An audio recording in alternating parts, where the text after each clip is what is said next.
বন্ধুরা, আজকে আমি তোমাদের জন্য আরো একটা নতুন পেজের সমাধান করব। এটা হচ্ছে পশ্চিমবঙ্গ মাধ্যমিক পর্ষদের থেকে যে টেস্ট পেপারটি দেওয়া হয়েছে 2021-2022-এর, যেখানে মাধ্যমিক নির্বাচনী পরীক্ষার প্রশ্নাবলী সংকলন আছে। তো এই বইয়ের আমি যেটা করছি সেটা হলো এই রকম, যে 379 পেজে যে স্কুলটা আছে সেটা হলো বরানগর রামকৃষ্ণ মিশন আশ্রম হাই স্কুল। এই স্কুলের কোয়েশ্চেনের আমি সমাধান আলোচনা করব। তো এই ভিডিওতে এটা হচ্ছে পার্ট 1 ভিডিও। এই ভিডিওতে আমি কোয়েশ্চেন 1, 2 আর 3 এর প্রশ্নের সমাধান আলোচনা করব, আর পার্ট 2 ভিডিওতে আমি কোয়েশ্চেন 4 এর সমাধান আলোচনা করব। ভিডিওটি শুরু করার আগে তোমাদের কাছে আমার রিকোয়েস্ট থাকলো যে আমার চ্যানেলটা সাবস্ক্রাইব করে নাও। যারা আমার এই চ্যানেলে প্রথমে এসছো এবং যারা এখনো পর্যন্ত আমার চ্যানেলটা সাবস্ক্রাইব করোনি, অবশ্যই চ্যানেলটা সাবস্ক্রাইব করে নিও। আর পাশে যে বেল আইকনটি আছে সেটাতে ক্লিক করে দিও। তাতে কি হবে, আমি যখনই নতুন ভিডিও আপলোড করব তোমাদের কাছে তার নোটিফিকেশন চলে যাবে। আর অবশ্যই ভিডিওটা ভালো লাগলে লাইক করো এবং বন্ধুদের সাথে ভিডিওটা শেয়ারও করো। তো চলো শুরু করা যাক। প্রথম প্রশ্ন, একের দাগের 1, বার্ষিক 12% সরল সুদের হারে এক্স বছরে কোনো আসল ও তার সুদের অনুপাত 25:24 হলে এক্স এর মান হবে। তাহলে দেখো এক্সটা কি, এখানে এক্সটা হচ্ছে সময়, ঠিক আছে, এক্স বছর।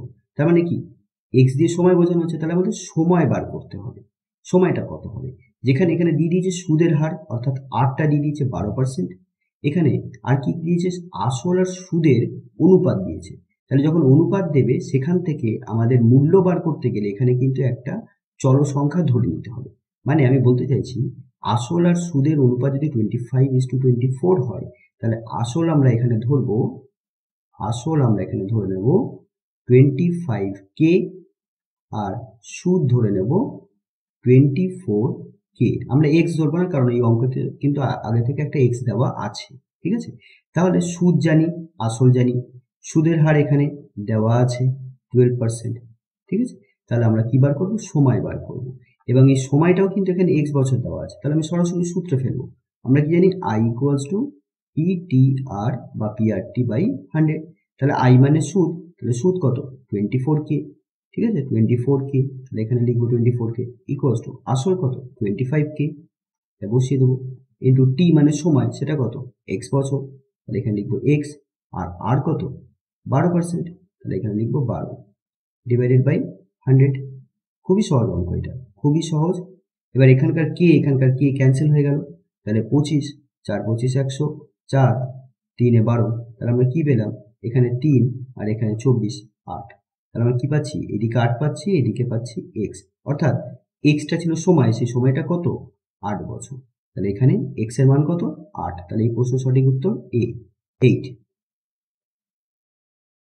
পরের প্রশ্ন, বার্ষিক 5% চক্রবৃদ্ধি সুদের হারে 40,000 টাকার 3 বছরের চক্রবৃদ্ধি সুদের পরিমাণ কত হবে। তাহলে আমাদের এখানে চক্রবৃদ্ধি সুদ বার করতে হবে। দেখো চক্রবৃদ্ধি বার করার সূত্র হচ্ছে a মাইনাস পি। এটা কি, এটা হচ্ছে সবৃদ্ধি মূল বা সুদ আসল, আর পিটা কি, পিটা হচ্ছে আসল। তাহলে আগে আমরা এ বা সবৃদ্ধি মূল বার করব, তার থেকে আমরা আসল অর্থাৎ 40,000 টাকাটা বিয়োগ করে দেবো। তাহলে আমরা পেয়ে যাবো চক্রবৃদ্ধি সুদ। তাহলে চলো করি। তাহলে এখানে হচ্ছে আর দিয়ে দিয়েছে 5%, পি দিয়ে দিয়েছে 40,000 টাকা। যেহেতু এটা এমসিকিউ, তাহলে তোমাদের এত সব কিন্তু লিখতে হবে না, যে আর মানে বার্ষিক সুদের হার, শুধুমাত্র চিহ্ন দিয়েও তোমরা অঙ্কটা করে আসতে পারো। আর টিটা হচ্ছে সময়, সেটা কত দিয়েছে, 3 বছর দিয়েছে। এবার আমরা বার করব এ বা সবৃদ্ধিমূল। তাহলে সবৃদ্ধিমূল ইকুয়ালস টু হবে P into 1 plus R by 100 whole to the power T. তাহলে পি এর মানটা বসিয়ে দাও, 40,000 ইন্টু 1 প্লাস আর এর মান হচ্ছে 5, তাহলে 5/100 হোল টু দি পাওয়ার টি অর্থাৎ 3। এবার ক্যালকুলেশন করলে আমরা পেয়ে যাচ্ছি এ। তাহলে কত হবে, 40,000 গুণ এখানে 105, এই 5 আর 100 যোগ করে দাও, তাহলে কত হলো, 105। উপরে হবে 105, নিচে হবে 100, এটার হোল। তোমরা এখানে কিন্তু কাটাকুটি করতেও পারো। এবার আমরা এই 105/100 কে 3 বার গুণ করব, কারণ এখানে পাওয়ার 3 আছে। তাহলে 105/100 গুণ 105/100 গুণ 105/100। এবার আমরা এখানে দেখো 1 2 3 4, 4টে জিরো কাটছি, এখানে 1 2 3 4, 4টে জিরো কাটলাম। এবার আমরা এখানে কাটবো, দেখো 4 দিয়ে 100 কে কাটো, 4 25 100 হয়। এবার 25 কে 5 দিয়ে যদি কাটি, 5 5 এ 25, আর এখানে 25 দিয়ে 2 1 মানে 5 দিয়ে 5 5 এ 25, আর 5 দিয়ে কাটলে 21, আর এই 5 দিয়ে আবার আমি এখানে কাটবো 2 1, তাহলে কি পেলাম 105 গুণ 21 গুণ 21, তাহলে 21 21 400 কত হয় 41 হয়। ঠিক আছে, তার সাথে 105 কে গুণ করব, তাহলে 5 একে 5, 4 5 এ 20, হাতে 2, 4 5 এ 20 দিয়ে 22, এখানে 0 0 0, আর এখানে 1 4 4। তাহলে এবার যোগ করো 5 0 3 6 4, অর্থাৎ 46305 টাকা। এবার এই সুদ আসল থেকে আমরা আসল অর্থাৎ 40,000 টাকাটা বিয়োগ করে দেবো, তাহলেই পেয়ে যাবো চক্রবৃদ্ধি সুদ। তাহলে চক্রবৃদ্ধি সুদ equals to a minus b, অর্থাৎ 46305 মাইনাস 40,000 এত টাকা। তাহলে আমরা পাচ্ছি কত 6305 টাকা। তাহলে এটাই হচ্ছে উত্তর। আর এটা কত নম্বর অপশন আসছে দেখো 6305, অর্থাৎ এই অপশনটা এখানে কারেক্ট হবে। পরের প্রশ্ন 1 থেকে 3, x y এর মান সরল ভেদে আছে। x 3 হলে y 5 হয়, তাহলে x 9 হলে y এর মান কত হবে? তাহলে দেখো এই যে সম্পর্কটা এখানে বলেছে, এটার মানে কি আমি কিভাবে লিখবো, x y এর সাথে সরল ভেদে পরিবর্তিত হয়, তাহলে এই সম্পর্কটা দিয়ে দিয়েছে। এবার এখান থেকে আমরা কি লিখতে পারি যে x ইকুয়ালস টু ky, কেটা হচ্ছে এখানে একটা ভেদ ধ্রুবক। ঠিক আছে, ভেদ ধ্রুবক, আমরা যখনই ভেদ চিহ্নটা তুলবো এখানে একটা ধ্রুবক আসবে, এটা ইকুয়াল টু হয়ে যাবে। এটা হচ্ছে ভেদ ধ্রুবক, অশূন্য ভেদ ধ্রুবক, অশূন্য ভেদ ধ্রুবক।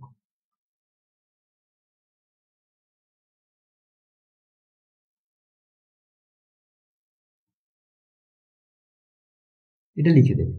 তারপর এখানে আমাদের যে যে তথ্যটা দিয়েছে এখানে আমরা বসিয়ে দেবো।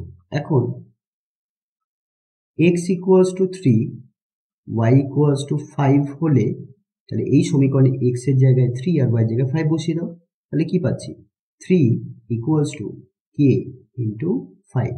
তাহলে আমরা এই ধ্রুবকটার মান বার করে নিচ্ছি, তাহলে k ইকুয়ালস টু কত 3/5, 5 টা পাশে আসলে ভাগ হয়ে যাবে, তাহলে k এর মান 3/5। এবার লিখবো অতএব x ও y এর সম্পর্কটি হবে, সম্পর্ক মানে এই জায়গাটা হচ্ছে সম্পর্ক, এটা হচ্ছে সম্পর্ক, কিন্তু কে এর মান যতক্ষণ না বেরোবে ততক্ষণ সম্পর্কটা সম্পূর্ণ হবে না। এখন কে এর মান বেরিয়ে গেছে, তাই কে এর জায়গায় মানটা বসিয়ে দাও, তাহলে এক্স আর ওয়াই এর মধ্যে সম্পর্কটা তুমি পেয়ে যাচ্ছ, x equals to 3/5 into y. এবার এখানে বলা হচ্ছে এবার এক্স এর মান 9 হলে ওয়াই এর মান কত। ঠিক আছে, এক্স এর মান 9 হলে ওয়াই এর মান কত, তাহলে আমরা ওয়াই এর মান এবার বার করব যখন এক্স এর মান 9। এবার এখন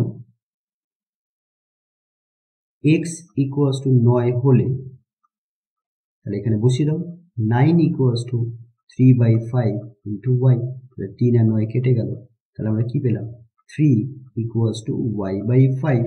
তাহলে এখানে কোনাকুনি গুণ করো বা আড়াআড়ি গুণ করো, 3 এর নিচে 1 আছে, তাহলে y এর কে y ইকুয়ালস টু 3 পাচ্ছে 15, তাহলে y এর মান কত 15। তাহলে এটা হচ্ছে উত্তর, এবং কোন অপশনটা দেখো কারেক্ট হচ্ছে সি, তাহলে সি অপশনটা কারেক্ট হবে। পরের প্রশ্ন 1 থেকে 4, 10 সেন্টিমিটার দৈর্ঘ্যের ব্যাসার্ধ বিশিষ্ট কোনো বৃত্তের একটি জ্যায়ের কেন্দ্র থেকে দূরত্ব ব্যাসার্ধটির 3/5 অংশ হলে ওই জ্যায়ের দৈর্ঘ্য হবে। দেখো ব্যাসার্ধ তো 10, তাহলে ব্যাসার্ধের 3/5 তার মানে কি 10 ইন্টু 3/5, তাহলে কত হলো 6, অর্থাৎ ওই জ্যাটার কেন্দ্র থেকে দূরত্ব 6 সেন্টিমিটার। এটা একটু সরাসরি বলেনি, এটা একটু ঘুরিয়ে তোমাদের বলেছে। তাহলে দূরত্বটা কত 6 সেন্টিমিটার, ব্যাসার্ধের 3/5 অংশ, তার মানে 6 সেন্টিমিটার হচ্ছে। এবার দেখো এটা মানে কিন্তু ব্যাসার্ধ যখন 5 সেন্টিমিটার তখন দূরত্ব 3 সেন্টিমিটার, তাহলে ব্যাসার্ধ তো 10 সেন্টিমিটার, তাহলে দূরত্ব কত হবে 6 সেন্টিমিটার হবে। তাহলে এবার এখানে আমরা ছবিটা একটু আঁকি। তাহলে এখানে বলছে একটা বৃত্ত আছে, এই বৃত্তটার একটা জ্যা আছে, এই জ্যাটার দৈর্ঘ্য আমাদের বার করতে হবে, এটা ধরে নিচ্ছি এবি, তাহলে এবি দৈর্ঘ্য আমাদের বার করতে হবে।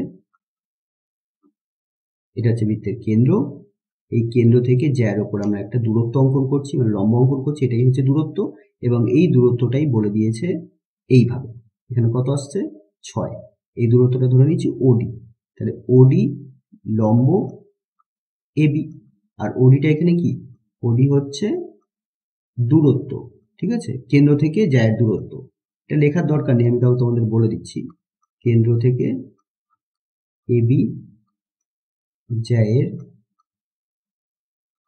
দূরত্ব সেটা কত, সেটা হচ্ছে 10 ইন্টু 3/5, এত আমরা এককটা কি লিখবো সেন্টিমিটার, অর্থাৎ 6 সেন্টিমিটার।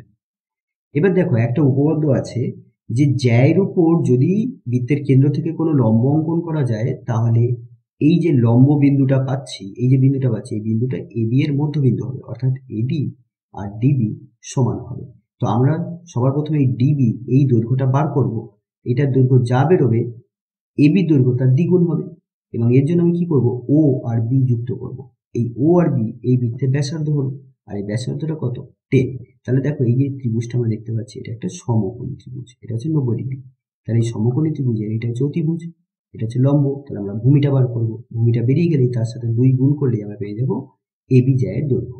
তাহলে এবার লিখবো যেটা, সেটা হলো বিডি, বিডির পরিমাপটা বার করবো। তাহলে বিডি হচ্ছে, যেহেতু আমরা অতিভুজ জানি, তাহলে অতিভুজ জানা থাকলে সবসময় অতিভুজের স্কোয়ার থেকে মাইনাস করে দেবে, তাহলে এই সমকোণী ত্রিভুজের অপর বাহুটা পেয়ে যাবে।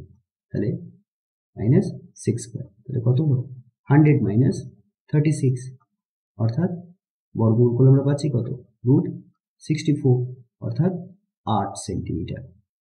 তাহলে আমরা পেয়ে গেলাম বিডির মাপটা হচ্ছে 8, তাহলে জ্যায়ের দৈর্ঘ্য কত হবে 8 এর দ্বিগুণ হবে। তাহলে ডি এবি এর মধ্যবিন্দু, এবি এর মধ্যবিন্দু, কেন, যেহেতু ওডি এবির উপর লম্ব, ঠিক আছে, যেহেতু ওডি এবির উপর লম্ব, তাহলে অতএব এবি ইকুয়ালস টু হলো 2 ইন্টু বিডি, অর্থাৎ 2 ইন্টু 8 সেন্টিমিটার। তাহলে আমরা কি পেলাম 16 সেন্টিমিটার। তাহলে এবার কোন অপশনটা কারেক্ট হচ্ছে, বি অপশনটা কারেক্ট হচ্ছে। পরের প্রশ্ন 1.5, এবি ও সিডি দুটি সমান্তরাল জ্যা, এর প্রত্যেকটির দৈর্ঘ্য 6 সেন্টিমিটার, মানে এই দুটো জ্যা কিন্তু সমান দৈর্ঘ্যের এবং তারা আবার সমান্তরালও হচ্ছে। বৃত্তের ব্যাসার্ধের দৈর্ঘ্য 5 সেন্টিমিটার, জ্যাদ্বয়ের মধ্যে দূরত্ব কত? তাহলে দেখো অঙ্কটা খুবই সহজ অঙ্ক। এরকম একটি বৃত্ত আছে যার কেন্দ্র আমি ধরে নিচ্ছি ও। এখন এই কেন্দ্রের বিপরীত পার্শ্বে দুটো জ্যা থাকলে তবেই তারা সমান হবে এবং সমান্তরাল হবে। এইরকম এই জ্যাটা এবি, এই জ্যাটা আমি ধরে নিচ্ছি সিডি, এবং এদের দৈর্ঘ্য কত, এবি আর সিডি এই দুটো জ্যার দৈর্ঘ্য সমান এবং তাদের প্রত্যেকের দৈর্ঘ্য 6 সেন্টিমিটার, এবং বৃত্তের ব্যাসার্ধের দৈর্ঘ্য 5 সেন্টিমিটার। আমি যদি বৃত্তের কেন্দ্রটাকে যদি ও ধরি, তাহলে এখান থেকে এটাকে যুক্ত করলে আমরা পাবো এটা ব্যাসার্ধ, যেটা হচ্ছে 5 সেন্টিমিটার। তার মানে ওবি এটা হচ্ছে 5 সেন্টিমিটার। জ্যাদ্বয়ের মধ্যে দূরত্ব কত, অর্থাৎ আমাদের এই দূরত্বটা বার করতে হবে। এটা ধরে নাও ই, এটা হচ্ছে এফ, তাহলে ই এফ আমাদের বার করতে হবে। আমি এখানে কি করছি, ও থেকে ও এফ লম্ব টানছি এবির ওপর, এবং ও ই লম্ব অঙ্কন করা হলো সিডির ওপর, অঙ্কন করা হলো। তাহলে যদি লম্ব অঙ্কন করি, তাহলে একটু আগে যে অঙ্কটা করলাম সেখানে আমি বললাম তোমাদের যে জ্যার ওপর যদি আমি কোনো লম্ব অঙ্কন করি, তাহলে সেটা কি হবে, মানে কেন্দ্রগামী যদি কোনো লম্ব অঙ্কন করি, তাহলে সেটা জ্যাটাকে সমান দুভাগে ভাগ করবে, মানে এটা হচ্ছে মধ্যবিন্দু। তাহলে এবার আমি এখানে কি করব, আমরা এই জ্যাটার দৈর্ঘ্য তো জানি, এই জ্যাটার দৈর্ঘ্য কত 6 সেন্টিমিটার, তাহলে এটা যেহেতু মধ্যবিন্দু, তাহলে বি থেকে এফ এটার পরিমাপ কত হবে 3 সেন্টিমিটার হবে। তাহলে লিখবো এফ এবি এর মধ্যবিন্দু। আমি এখানে করব কি, প্রথমে এবি তো জানি 3, এটা 5, তাহলে এইখান থেকে এতটার পরিমাপ কত বেরোবে 4 বেরোবে, কারণ এটা সমকোণী ত্রিভুজ। তাহলে 5 3 4 এই অনুপাতে থাকে, তাহলে এটা যদি 4 হয় তাহলে এটাও 4 হবে। এটা কিন্তু আমরা প্রমাণ করতে পারি খুব সহজেই যে দুটো সমান দৈর্ঘ্যের জ্যা বৃত্তের কেন্দ্র থেকে সবসময় সমদূরে থাকে, অর্থাৎ এই দুটো জ্যা যদি সমান দৈর্ঘ্যের হয় তাহলে একটা জ্যা কেন্দ্র থেকে যত দূরে থাকবে অপর জ্যাটাও তত দূরেই থাকবে। তাহলে এইখান থেকে এতটা যদি 4 সেন্টিমিটার হয় তাহলে এইখান থেকে এতটাও 4 সেন্টিমিটার হবে। তাহলে মোট দূরত্ব কত হলো? 4 + 4 8 সেন্টিমিটার। ঠিক আছে, আমরা এটাই এখানে করছি। তাহলে এফ এ বি এর মধ্যবিন্দু। অতএব আমি বলবো যে বিএফ এর পরিমাপটা কত হবে? বিএফ এর পরিমাপটা হবে 6/2, পুরোটার অর্ধেক, তার মানে 3 সেন্টিমিটার। 6টা কি? 6টা হচ্ছে এ বি এর পরিমাপ। এবার আমরা সমকোণী ত্রিভুজের থেকে আমরা এইটার পরিমাপটা বার করব। যেহেতু অতিভুজ জানি, তাহলে অতিভুজের স্কোয়ার থেকে এই মানটা স্কোয়ার বিয়োগ করে দেবো। তাহলে আমরা পাচ্ছি O F equals to 5 square minus 3 square. এখান থেকে আমরা পাচ্ছি কত? 25 মাইনাস 9, অর্থাৎ বিয়োগ করলে 16 এর বর্গমূল, তাহলে কত হচ্ছে? 4 সেন্টিমিটার। তাহলে এবার লিখবো, অতএব ইএফ ইকুয়ালস টু 2 × 4 এত সেন্টিমিটার ইকুয়ালস টু 8 সেন্টিমিটার। দুইটা কেন গুণ করলাম? এখানে যুক্তিটা দেব, যেহেতু সমান দৈর্ঘ্যের জ্যা বৃত্তের কেন্দ্র থেকে সমান দূরত্বে থাকে। তাহলে আমরা উত্তর পেলাম 8 সেন্টিমিটার। এবার দেখো কোন অপশনটা কারেক্ট হচ্ছে? ডি অপশনটা কারেক্ট হচ্ছে। ঠিক আছে, ডি অপশনটা 8 সেন্টিমিটার। পরের প্রশ্ন, একের দাগের, এটা লাস্ট প্রশ্ন, 6 দাগের প্রশ্ন। ঠিক আছে, তো এইচ একক দৈর্ঘ্য বিশিষ্ট ঘনকাকার কাঠের টুকরোকে কেটে সর্ববৃহৎ আয়তন বিশিষ্ট যে লম্ববৃত্তাকার শঙ্কু তৈরি করা সম্ভব তার আয়তন হবে। দেখো, তোমার কাছে একটা ঘনক আছে।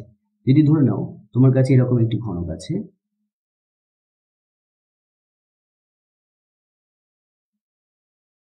ঘনক মানে যার প্রত্যেকটা ধার সমান। এই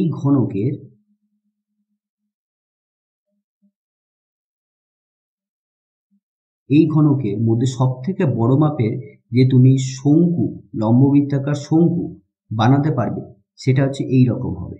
আমি এই শঙ্কুটাকে একটু উল্টো করে আঁকছি। শঙ্কুটা এই রকম হবে। ঠিক আছে, এবার তুমি যদি এটাকে উপর থেকে দেখো, তাহলে তুমি কি দেখতে পাবে?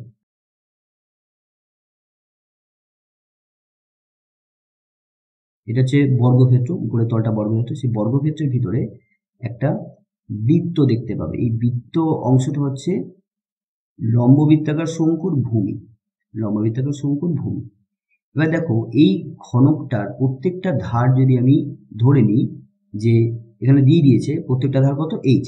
তাহলে এটা হচ্ছে এইচ, এটাও হচ্ছে এইচ। ঠিক আছে, প্রত্যেকটা ধার হচ্ছে এইচ। তার মানে এইখান থেকে এতটার পরিমাপ এইচ, এটা দিয়ে দিয়েছে।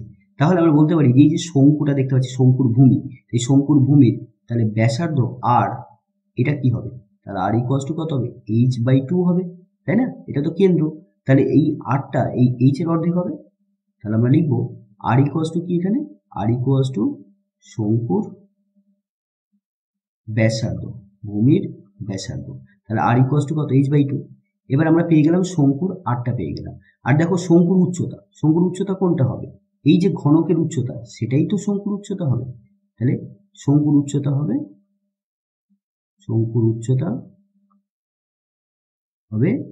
h।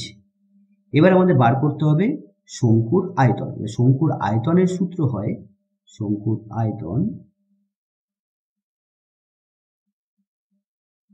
1/3 পাই ইন্টু ব্যাসার্ধের স্কোয়ার ইন্টু উচ্চতা। এখানে উচ্চতা কত? h, তাহলে hই বসাবো। ঠিক আছে, তাহলে এবার আমরা এখানে মানটা বসিয়ে দিই। আর এর মান কত? এখানে h/2, তাহলে এখানে বসিয়ে দিই h/2 whole square into h। এবার এখানে একটু ক্যালকুলেশন করি, 1/3 pi into h square by 4 into h। তাহলে এখানে h স্কোয়ার আছে আর h আছে, মানে গুণ করলে h কিউব পাবো।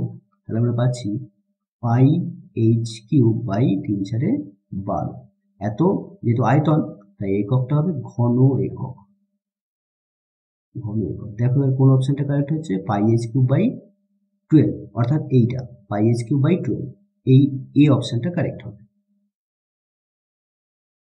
পরের দাগের প্রশ্ন অর্থাৎ 2 দাগের 1 নম্বর প্রশ্ন বলা হচ্ছে বার্ষিক x% সরল সুদের হারে কোনো টাকা y বছরে m গুণ হলে ড্যাশ বছরে n গুণ হবে।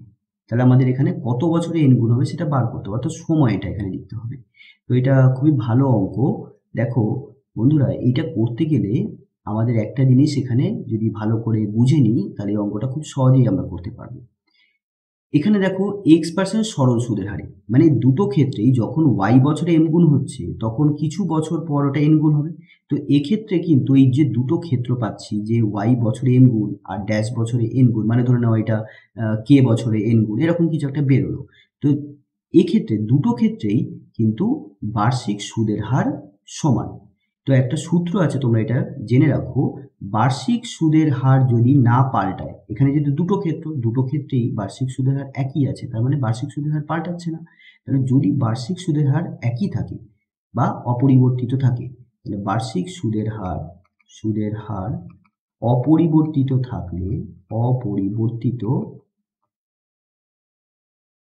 থাকলে আমরা কি লিখতে পারবো? আমরা লিখতে পারবো যে সুদ, প্রথম ক্ষেত্রে সুদ বাই দ্বিতীয় ক্ষেত্রের সুদ ইকুয়ালস টু প্রথম ক্ষেত্রের সময় বাই দ্বিতীয় ক্ষেত্রের সময়। ঠিক আছে, মানে t1 বছরে যে সুদ সেটা যদি i1 হয় আর t2 বছরের যে সুদ সেটা যদি i2 হয়, তাহলে তাদের মধ্যে এরকম সম্পর্ক হবে। এবার আমরা এখানে কি করব? দেখো, আমরা এখানে ধরে নিচ্ছি আসলটা হচ্ছে এখানে p। তাহলে আসল যদি p হয় তাহলে y বছর পর সেটা m গুণ হয়ে যাচ্ছে। তাহলে আসল যদি p হয় তাহলে y বছর পর সেটা কত হবে? mp হবে। আর এই mp-টা কি? m গুণ, মানে কি m ইন্টু আসল, m গুণ। যদি দ্বিগুণ বলতো তাহলে 2p হতো, 3 গুণ বলতো তাহলে 3p হতো, তাহলে যদি m গুণ বলে তাহলে কত হবে? mp হবে। এটাই কি? এটাই হচ্ছে সুদ আসল। ঠিক আছে, এটা হচ্ছে সুদ আসল আর এটা হচ্ছে আসল। তাহলে i1 মানে সুদ আমরা কি করে বার করি? সুদ সবসময় আমরা বার করি a থেকে, অর্থাৎ সুদ আসল থেকে আসলকে মাইনাস করে। তাহলে i1 এর জায়গায় কি লিখবো? i1 এর জায়গায় লিখবো mp মাইনাস p। পিটা কি এখানে? পিটা হচ্ছে এখানে আসল, এটা ধরে নিতে হবে। তাহলে mp মাইনাস p অর্থাৎ সুদ আসল মাইনাস আসল। আর দ্বিতীয় ক্ষেত্রে বলছে আসলটা ড্যাশ বছর পর n গুণ হবে, তাহলে সুদ আসল কত হবে? সুদ আসলটা হবে np। যদি আসল p হয় তাহলে কিছু বছর পর সেটা n গুণ হয়ে যাচ্ছে, n গুণ হওয়া মানে তাহলে সুদ আসলটা হবে np। তাহলে এখানে লিখবো np মাইনাস p, তাহলে সুদ বেরোবে ইকুয়ালস টু প্রথম ক্ষেত্রে যে সুদটা হয়েছে ওটা কত বছর লেগেছে? y বছর, তাহলে y। আর দ্বিতীয় ক্ষেত্রে যে সময়টা লেগেছে সেটাকে আমরা t2 ধরছি, আর t2টা বার করবো, বার করে এখানে বসিয়ে দেবো, মানে এটা হচ্ছে t2। এবার t2টা আমাদের বার করতে হবে। তাহলে দেখো খুব সহজ, উপর থেকে আমরা p-টাকে কমন নেব, তাহলে m মাইনাস 1, নিচ থেকে p কমন নেব, n minus 1 equals to y by t2। তাহলে p আর p ক্যান্সেল হয়ে গেল। এবার আমি কি করব? এই t2 আর m মাইনাস 1 এই জায়গা দুটো পাল্টাপাল্টি করব। তাহলে আমরা কি পাচ্ছি? এটা t2 হচ্ছে আর এখানে n মাইনাস 1 হচ্ছে, আর এখানে হচ্ছে y বাই কত? m minus 1। এটা পাল্টাপাল্টি করলো, ঠিক আছে। এরপর আমি এই মানটার সাথে y-টাকে গুণ করে দেবো, তাহলে t2 পেয়ে যাবো। তাহলে t2 ইকুয়ালস টু কত হলো? y into n minus 1 divided by m minus 1। তাহলে আমরা মানটা পেয়ে গেলাম কত বছর? y into n minus 1 by m minus 1। এটাই হচ্ছে এখানে শূন্যস্থানে হবে, এটাই হচ্ছে উত্তর। ঠিক আছে, এটাই হচ্ছে উত্তর, y ইন্টু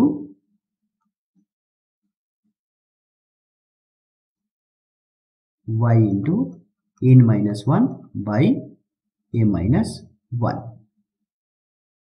পরের প্রশ্ন 2 এর দাগে 2, p plus q equals to √2, p minus q equals to square root 3 হলে p q কত? দেখো খুবই সহজ অঙ্ক এটা। p q মানে p টাকে যদি তুমি ভাবো a, q টাকে যদি ভাবো b, তাহলে a b এর সূত্র কি হয়? আমরা জানি সবাই a b এর সূত্র হয় a প্লাস b বাই 2 এর whole square minus a minus b by 2 এর হোল স্কয়ার। তাহলে এই সূত্র যদি আমি এখানে ফেলে দিই তাহলে p q এর জায়গায় আমি কি লিখবো? p প্লাস q বাই 2 এটার whole square minus p minus q by 2 এর হোল স্কয়ার। এবার আমরা যদি মান বসিয়ে দিই তাহলে খুব সহজেই আমরা p q টা পেয়ে যাবো। তাহলে p প্লাস q এর মান কত? স্কয়ার রুট 2, তাহলে square root 2 by 2 whole square minus p minus q এর মান কত? স্কোয়ার রুট 3, তাহলে স্কোয়ার রুট 3 মাইনাস 2 এর হোল স্কোয়ার। এবার স্কোয়ার রুট 2 এর হোল স্কোয়ার মানে 2, আর 2 এর স্কোয়ার মানে কত?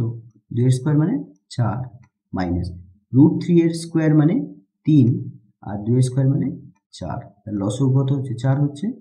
2 মাইনাস 3 অর্থাৎ মাইনাস 1/4। এখানে শূন্যস্থানে কত হবে? মাইনাস 1/4। পরের প্রশ্ন 2 এর দাগে 3, 2a = 3b = 4c হলে a is to b is to c এর মান কত? এটা খুবই সহজ অঙ্ক, কিন্তু খুব ইম্পর্টেন্ট অঙ্ক। তাহলে আমরা এখানে যে দেখতে পাচ্ছি 2a 3b 4c তিনটে মানই প্রত্যেকে একে অপরের সাথে সমান। তাহলে এই সমান মানগুলোকে আমরা ধরে নেব আর একটা রাশি k এর সাথে সমান। এতে কি হবে? আমি এখান থেকে a এর মান, b এর মান, c এর মান বার করব, বার করে এখানে বসিয়ে দিয়ে অনুপাতটা বার করে নেব। তাহলে এখানে আমি লিখতে পারি 2a = k, তাহলে a = কত হবে? k/2 হবে, তাই তো? k/2। 3b = কি? k, তাহলে b = কত হবে? k/3 হবে। আর 4c = কি আছে? k, তাহলে এখান থেকে কি লিখবে? c = k/4। এবার আমরা বার করব a is to b is to c। এবার এখানে a এর মানটা বসিয়ে দিই k/2, b এর মানটা বসিয়ে দিই k/3, এখানে দেখে নাও, is to c এর মান কত? k/4।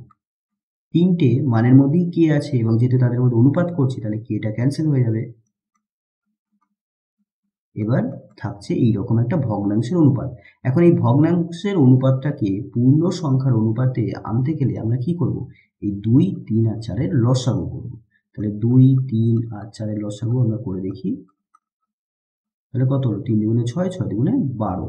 তাহলে তখন আমরা কি করব? প্রত্যেকটা সংখ্যাকে 12 দিয়ে গুণ করব। প্রত্যেকটা সংখ্যাকে 12 দিয়ে গুণ করব। এতে কি হবে? এই ভগ্নাংশ আর থাকবে না। আচ্ছা, 2 এর সাথে 12 ক্যান্সেল হয়ে 6 আসবে, 3 এর সাথে 12 ক্যান্সেল হয়ে 4 আসবে, আর 4 এর সাথে 12 ক্যান্সেল হয়ে 3 আসবে। অর্থাৎ a is to b is to c এর মান কত? 6:4:3। পরের প্রশ্ন 2 এর দাগে 4, কেন্দ্রদ্বয়ের মধ্যবর্তী দূরত্ব ব্যাসার্ধদ্বয়ের যোগফলের সমান হলে বৃত্ত দুটি পরস্পরকে, এটা আনসার হবে বহিঃস্পর্শ। বহিঃস্পর্শ। দেখো ব্যাপারটা কি বলছে, দুটো বৃত্ত আমি যদি ধরে নিই বহিঃস্পর্শ করছে, তাহলে এরকম যদি বহিঃস্পর্শ করে তাহলে এটা হচ্ছে কেন্দ্র C1 আর এটাই বৃত্তের কেন্দ্র C2। এবার এটা হচ্ছে এখান থেকে এতটা কি ব্যাসার্ধ আর এখান থেকে এতটা ব্যাসার্ধ। তাহলে আমি যদি বলি এটার ব্যাসার্ধ R1, এটার ব্যাসার্ধ R2, তাহলে আমরা লিখতেই তো পারি C1 C2 মানেই হচ্ছে R1 + R2। C1 C2 কি? কেন্দ্রদ্বয়ের মধ্যে দূরত্ব। আচ্ছা, এটা কি করে পাবো? এই বৃত্তের ব্যাসার্ধের সাথে এই বৃত্তের ব্যাসার্ধ যোগ করে দাও, তবেই তো তুমি এই পুরোটা পাবে। তার মানে কি? কেন্দ্রদ্বয়ের মধ্যে দূরত্ব ব্যাসার্ধ দুটির যোগফলের সমান। এখানে এটাই বলছে, কেন্দ্রদ্বয়ের মধ্যবর্তী দূরত্ব ব্যাসার্ধদ্বয়ের যোগফলের সমান হলে বৃত্ত দুটি পরস্পরকে কিভাবে স্পর্শ করবে? বহিঃস্পর্শ করবে। 2 এর দাগের 5, ত্রিভুজ ABC সদৃশ্য, এটা সদৃশ্য চিহ্ন, ত্রিভুজ DEF এবং তাদের পরিসীমা যথাক্রমে 30 সেন্টিমিটার এবং 18 সেন্টিমিটার। তাহলে BC 9 সেন্টিমিটার হলে EF এর দৈর্ঘ্য কত হবে? দেখো একটা জিনিস ভালো করে দেখো, যেহেতু এই দুটো ত্রিভুজ সদৃশ্য মানে দুটো ত্রিভুজের তিনটে কোণ পরস্পর সমান, তাহলে কি হবে? এখানে A কোণের সাথে D কোণ সমান হবে। তাহলে লিখব যেহেতু ত্রিভুজ ABC এটার সাথে সদৃশ্য ত্রিভুজ DEF, তাহলে আমরা এখান থেকে লিখতে পারি অ্যাঙ্গেল A এর সাথে অ্যাঙ্গেল D সমান, অ্যাঙ্গেল B এর সাথে অ্যাঙ্গেল B এর সাথে অ্যাঙ্গেল E সমান, আর অ্যাঙ্গেল C এর সাথে অ্যাঙ্গেল F সমান। এতে কি হবে? যখন দুটো ত্রিভুজ সদৃশ্য হয় তখন এই দুটো ত্রিভুজের যে অনুরূপ বাহুগুলো আছে তারা পরস্পর সমানুপাতী হয়, আর সেই অনুপাত কার সাথে সমান হয়? ত্রিভুজ দুটোর পরিসীমার সাথেও সমান হয়। তাহলে এখানে যেহেতু পরিসীমা দিয়েছে, এই পরিসীমার যে অনুপাত হবে সেই অনুপাত ত্রিভুজ দুটোর অনুরূপ বাহুগুলোর অনুপাতের সমান হবে। তাহলে এখন আমরা বার করবো কি এই দুটো ত্রিভুজের অনুরূপ বাহুগুলো কি কি হচ্ছে। দেখো, একটা ত্রিভুজ ABC, আর একটা ত্রিভুজ DEF, এরকম আছে DEF, যেখানে BCর পরিমাপটা বলেছে 9 সেন্টিমিটার, EFটা বার করতে হবে। আর এই ত্রিভুজটার পরিসীমা হচ্ছে 30 সেন্টিমিটার আর এই ত্রিভুজটার পরিসীমা হচ্ছে 18 সেন্টিমিটার। অর্থাৎ ডিএফ ত্রিভুজটা ছোট, ঠিক আছে। আমি এখানে ছবিতে এঁকেছি, দেখে বড় মনে হচ্ছে, কিন্তু এখানে তথ্য অনুযায়ী এটা হচ্ছে ছোট হবে, কারণ এখানে পরিসীমাটা হচ্ছে কম। এখন দেখো, অনুরূপ বাহু বলতে বোঝাবে যেহেতু এই দুটো কোণ সমান, তাহলে এই কোণের বিপরীত বাহু আর এই কোণের বিপরীত বাহু এরা পরস্পর অনুরূপ বাহু হবে। তাহলে অ্যাঙ্গেল এর বিপরীত বাহু কি হবে? বিসি হবে। এবং এটা ধরা খুব সহজ, এ বাদ দিলে বাকি যেটা থাকে সেটাই হচ্ছে বিপরীত বাহু। তাহলে বিসি বাই ডি, ডি হচ্ছে এখানে আছে, তাহলে ডি এর বিপরীত বাহু কোনটা হবে? ইএফ হবে। ইএফ তোমরা ছবিতেও দেখে নিতে পারো, ডি এর বিপরীত বাহুতে কি থাকবে? ইএফ। এটা সমান হবে অ্যাঙ্গেল বি আর অ্যাঙ্গেল ই, যেহেতু সমান, তাহলে অ্যাঙ্গেল বি এর বিপরীত বাহু আর অ্যাঙ্গেল ই এর বিপরীত বাহু এরা পরস্পর অনুরূপ বাহু হবে। তো অ্যাঙ্গেল বি মানে, তাহলে এর বিপরীত বাহু কি হবে? বি বাদ দিয়ে বাকি কি পড়ে থাকে? এসি থাকে। দেখো, বি বাদ দিলে বাকি কি পড়ে থাকে? এ আর সি থাকে, তাহলে বাহুটা হবে এসি। আর এখানে ই বাদ দিলে কি পড়ে থাকে? ডি আর এফ, তাহলে ই কোণের বিপরীত বাহু হবে ডিএফ। তোমরা ছবিতে মিলিয়ে নিতে পারো। ইকুয়ালস টু সি কোণ আর এফ কোণ সমান, তাহলে সি কোণের বিপরীত বাহু কি হবে? এবি হবে, তাই তো? এবি হবে। তাহলে এফ কোণের বিপরীত বাহু কি হবে বলো? এফ কোণের বিপরীত বাহু হবে ডিই।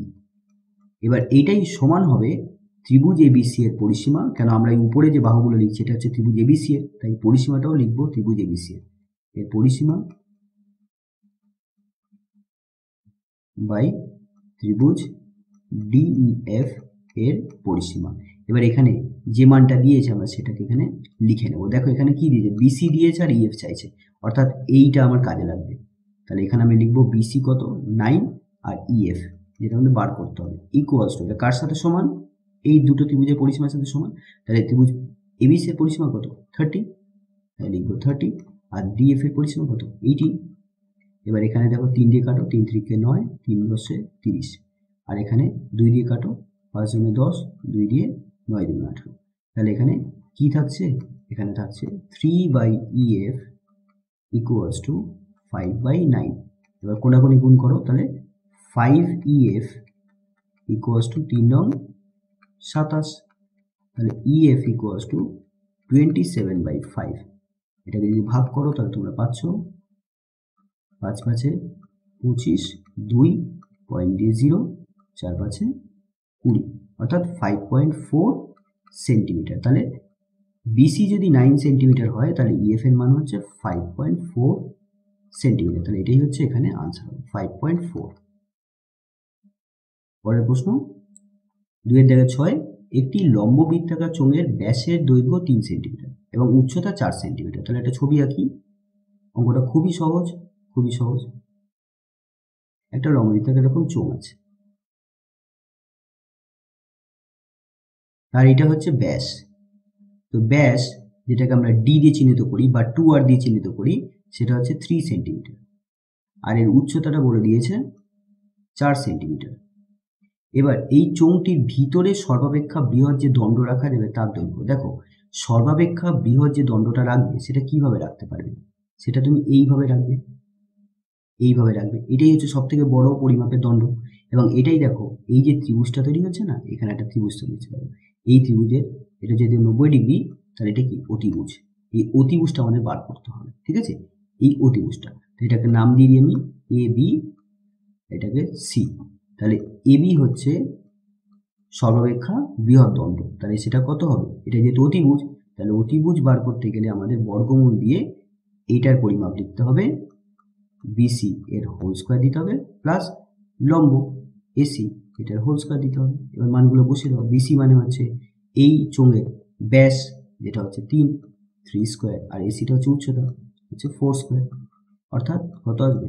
9 + 16, অর্থাৎ আসছে বর্গমূলের ভেতরে 25, মানে 5 সেন্টিমিটার। তাহলে এটা হচ্ছে উত্তর, অর্থাৎ এখানে লিখব 5। বন্ধুরা, পরের দাগের প্রশ্ন 3-1 বলা হচ্ছে কোনো গ্রামে জনসংখ্যা 10% হারে প্রতি বছর বৃদ্ধি পেলে, এখানে বৃদ্ধি বলেছে, 5000 জন থেকে 3 বছরে হয় 6565 জন, অর্থাৎ 6565 জন। তাহলে এখানে সত্য মিথ্যা আমাদের বিচার করতে হবে। তার মানে আমরা 5000 জন যদি বর্তমানে জনসংখ্যা হয়, তাহলে প্রত্যেক বছর 10% হারে বাড়তে থাকলে 3 বছর পর কত জনসংখ্যা হবে সেটা বার করব। যদি সেটা এই মানটাই আসে তাহলে সত্য হবে, আর যদি না আসে মিথ্যা হবে। তাহলে আমরা যেহেতু পরের জনসংখ্যা মানে 3 বছর পরে বলেছে, ঠিক আছে, তাহলে 3 বছর পরে অর্থাৎ ভবিষ্যতের আমাদের তথ্য বার করতে হবে। তো ভবিষ্যতের তথ্য বার করতে গেলে সূত্রটা এরকম হবে, এইরকম। অথবা এটাকে আমরা এইভাবে লিখবো,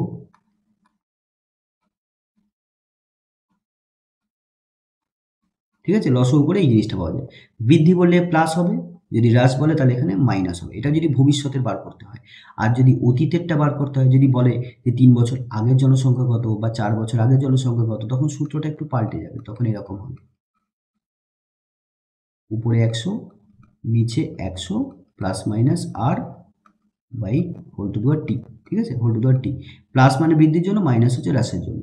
আর পিটা হচ্ছে সবসময় এখানে বর্তমান, বর্তমানে জনসংখ্যা বা বর্তমানের কোনো তথ্য, এটা মনে রাখবে, ঠিক আছে। এটা অতীতের কোনো তথ্য বার করতে গেলে এটা, আর বর্তমানে কোনো তথ্য বার করতে গেলে আমরা এই সূত্রটা ব্যবহার করব।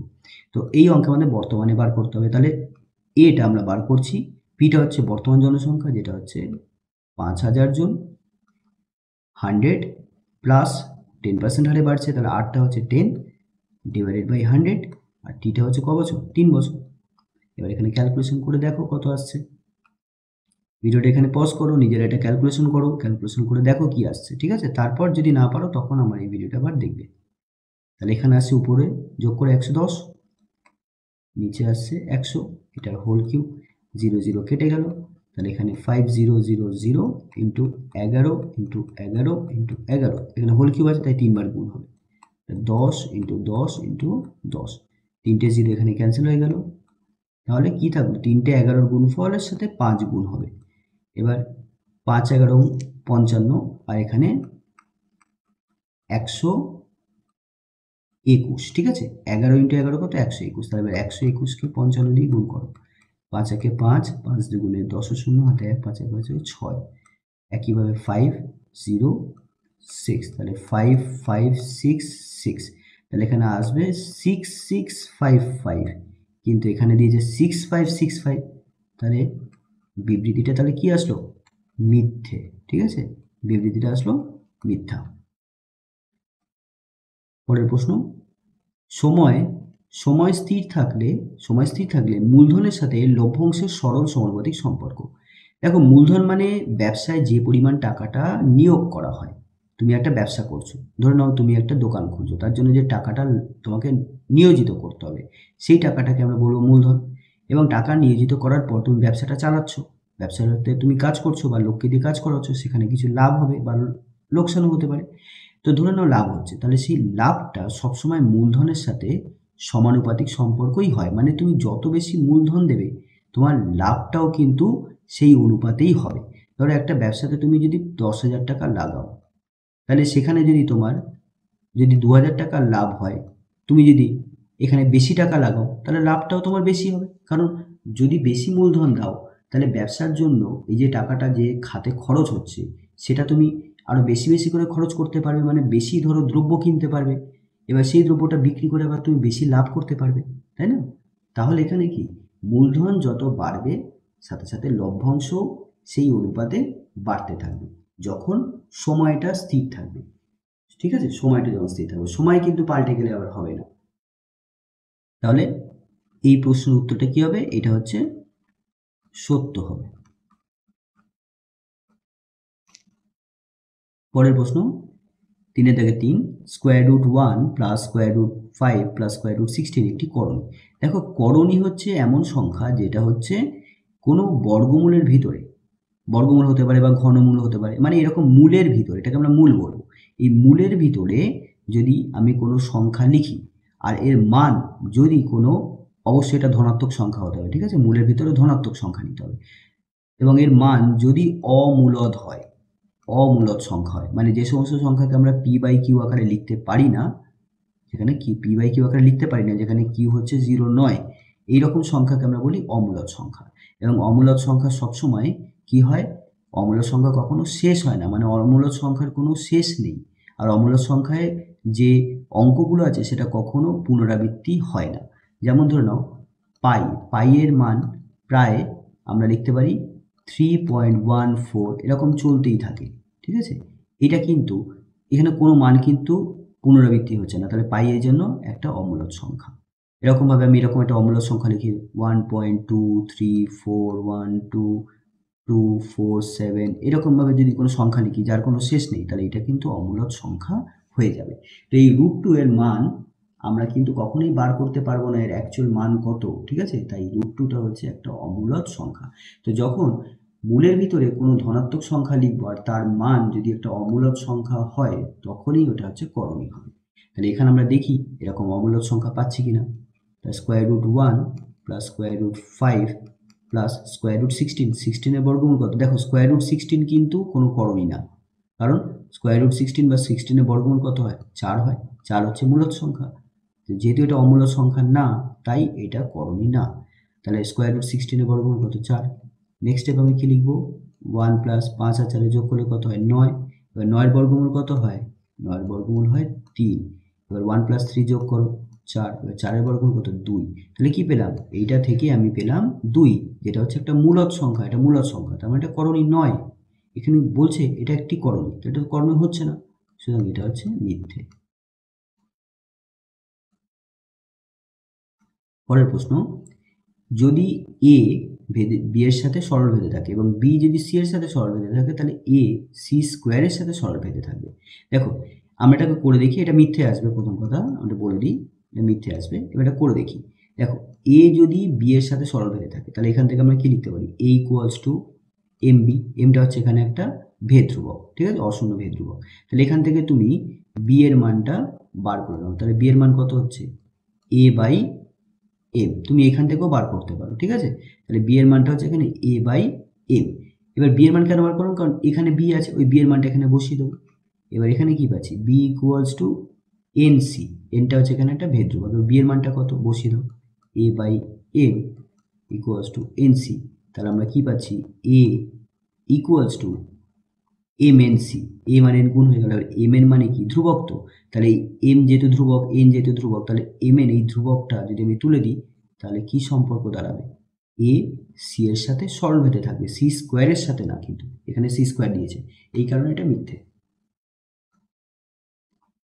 পরের প্রশ্ন 3-5, একটি ত্রিভুজের 3টি বাহুর দৈর্ঘ্যের অনুপাত 7:24:25 হলে ত্রিভুজটি সর্বদা সমকোণী হবে।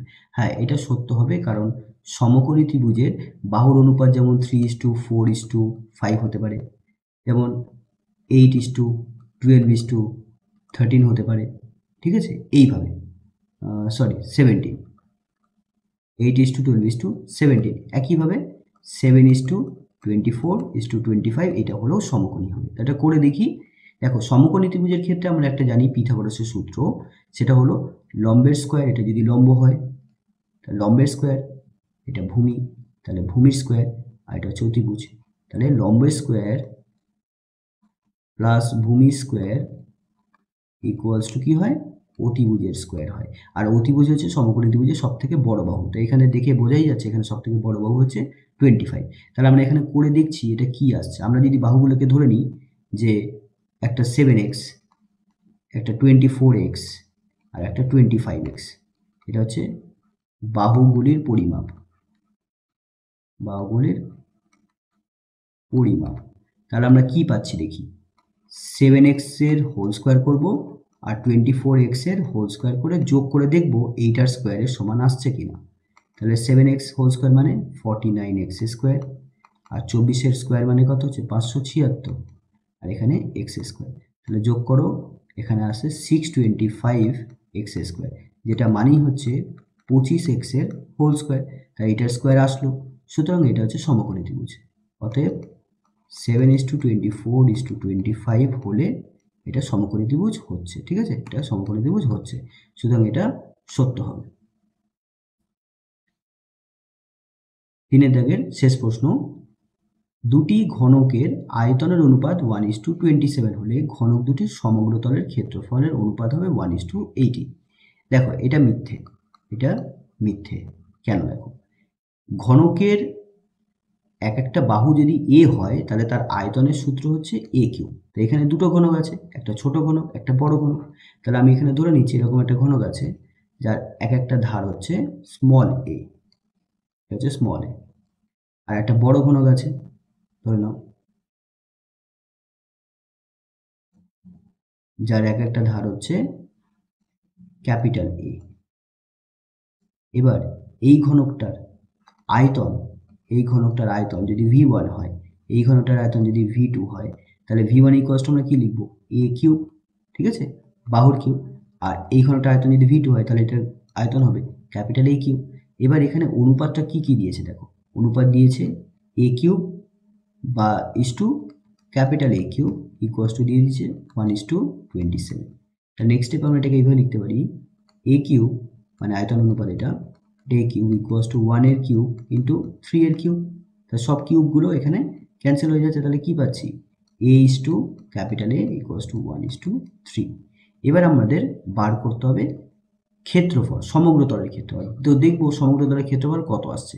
দেখো ঘনকের 6টা তল হয়, এক একটা তল হচ্ছে বর্গক্ষেত্র, এবং আমরা জানি বর্গক্ষেত্রের একটা বাহু যদি a হয়, তাহলে তার ক্ষেত্রফল কত হয়, a স্কোয়ার। তার মানে কি ঘনকের প্রত্যেকটা তলের ক্ষেত্রফল হয় a স্কোয়ার। তাহলে যদি 6টা তল হয়, তাহলে 6টা তলের ক্ষেত্রফল কত হবে, 6a স্কোয়ার। তাহলে এই ঘনকের সমগ্র তলের ক্ষেত্রফল 6a স্কোয়ার, আর এই ঘনকের সমগ্র তলের ক্ষেত্রফল 6 ক্যাপিটাল A স্কোয়ার। তাহলে এবার ক্ষেত্রফলগুলো কি হচ্ছে, তাহলে এখানে আমরা লিখব a1 ইস টু a2। তাহলে a1টা হচ্ছে এই ঘনকের সমগ্র তলের ক্ষেত্রফল, a2 হচ্ছে এই ঘনকের সমগ্র তলের ক্ষেত্রফল। তাহলে a1 এর জায়গায় লিখব 6a স্কোয়ার, আর a2 এর জায়গায় লিখব 6 ক্যাপিটাল A স্কোয়ার। এইটা আমাদের বার করতে হবে। এবার দেখো সেটা কি করে করব, এখানে a by capital A equals to কত, 1/3। তো আমাদের এটা বার করতে হবে, 6 ক্যান্সেল হয়ে গেল। তাহলে নেক্সট স্টেপে কি লিখবো, a square by capital A square, এটা অনুপাত আছে তাই এটাকে ভাগ করে লিখতে পারি। তাহলে a বাই ক্যাপিটাল এর হোল স্কোয়ার। এবার a বাই a কত হয়, 1/3, তাহলে এখানে 1/3 বসিয়ে দিই। তাহলে এখানে কত হচ্ছে 1/9, মানে 1:9। অর্থাৎ সমগ্র তলের ক্ষেত্রফলের অনুপাত হবে 1:9, কিন্তু এখানে আছে 1:18, তাই এটা হচ্ছে মিথ্যে হবে।